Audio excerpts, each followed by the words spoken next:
So earlier this week was January the 12th. What is the significance of January 12th, you might wonder? Well, it's the day, according to studies, that most people give up on their New Year's resolutions, which actually means society does a darn sight better than us Jewish people, because if we make our resolutions on the 1st of the Hebrew month of Tishrei, comes Yom Kippur on the 10th, we give up our resolutions the day after, that is the 11th of Tishrei. So society makes it through 12 days, we only go so far as 11. But the surveys also maintain that society essentially only has about 8% that ultimately still keep to their New Year's resolutions. And I'd like to think that at least in Judaism, there's a far larger percentage of people that manage to keep to those same undertakings and resolutions. But here's the question. What does it take to be able to somehow keep to a resolution? How do we maintain the mindset of sticking to our undertakings? I think something of an answer lies in this week's Torah portion, because we read the story of the Jewish people enduring their suffering in Egypt, where Pharaoh is continuously resisting sending them away, and then ultimately when he finally does, he goes in pursuit of them once more. What's up with that? Why doesn't he finally get the message? The answer lies in the fact that we read at the outset how Pharaoh hardens his own heart, and then afterwards it says continuously that God hardens Pharaoh's heart. How do we explain that? The answer is simple. Pharaoh essentially becomes a creature of habit. Yes, initially he hardens his own heart, but after a while he can't help himself anymore. Even when all the writing is on the wall, even when all the evidence is there before him, even as he's enduring plague after plague after plague, and his own people are revolting against him, he still can no longer help himself. He's become addicted to evil, if you will. Think about it in the context of an alarm clock. You set your alarm to wake you every day at 6:30. After a while, you switch off your alarm clock. You'll still wake up at 6:30 in the morning. Your body clock kicks in instead. You become a creature of habit. So when Pharaoh hardens his own heart after the first number of plagues, after a while, God hardens Pharaoh's heart. By definition, he's become a creature of habit. God, who introduces nature, results in the fact that Pharaoh can no longer help himself, and he continuously resists and doesn't allow for the Jewish people to go. And so yes, even after the death of the firstborn, when it's quite obvious and he lets everybody go, he still can't help himself. He's still addicted to the evil and goes in pursuit of them once more. And that's the reality in all of our lives. We do become creatures of habits in relation to our own behavioral patterns.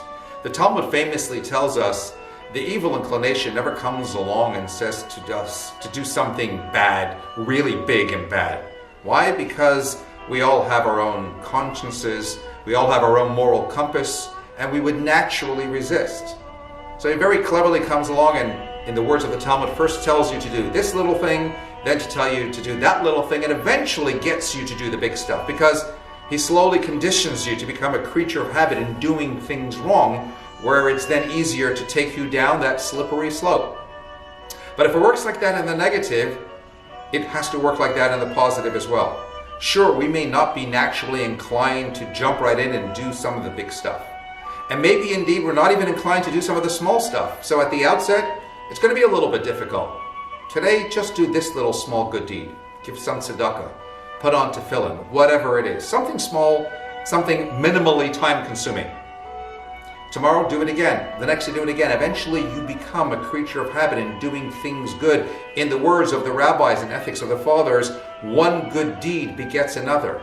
And eventually, you can get yourself to start doing some of the bigger stuff as well. There was a young man who went off to a yeshiva, a seminary, to study. And he found that he couldn't open the book. He could not get himself into his studies. And so he's perplexed, because on the one hand, here he is in this yeshiva where he's meant to be studying, but he can't get himself to study. So in his perplexity, he wrote a letter to the Lubavitcher Rebbe asking what to do. Rebbe, here I am, sitting in yeshiva, but I can't bring myself to learn. And the Rebbe wrote him back a very simple yet equally penetrating and powerful message. Open up a book, be it a Chumash, a Talmud, study for 5 minutes a day, and that's it. After that, close the book. No matter how tempted you might be to go on for 1 minute longer, don't. Just close the book no matter what after the 5 minutes. And so that's what he did. He opened up the book for the first day. It wasn't an easy 5 minutes, but after the 5 minutes, he was happy to close the book. And so he did the second day, and the third day, and the fourth day, and the next week, and the next month. And after a while, he couldn't go a day without his 5 minutes of study. He became a creature of habit for all things good. And eventually, yes, the 5 minutes extended to 6 to 10 and more. Today, he's a successful businessman in South America, but he still cannot go a day without his learning. That's the power of becoming a creature of habit for things good. And so, in as much as only 8% of society keep to their New Year's resolutions after the January 12th, and many of us might give up on some of our resolutions, our New Year's resolutions, after Tishrei 11, nevertheless, it's never too late, and it doesn't have to take for a new year to undertake something meaningful and significant, a resolution in one's life. And difficult though it may be at the outset, just slowly drip feed yourself. Don't let it be a big thing. Let it be something small, something meaningful. Get stuck in, and eventually you'll become a creature of habit such that your tiny little steps and little resolutions will evolve into far bigger leaps and bigger resolutions and undertakings that can take you to bigger places where you yourself will become that true creature of habit of always wanting to do good going forward. Shabbat Shalom.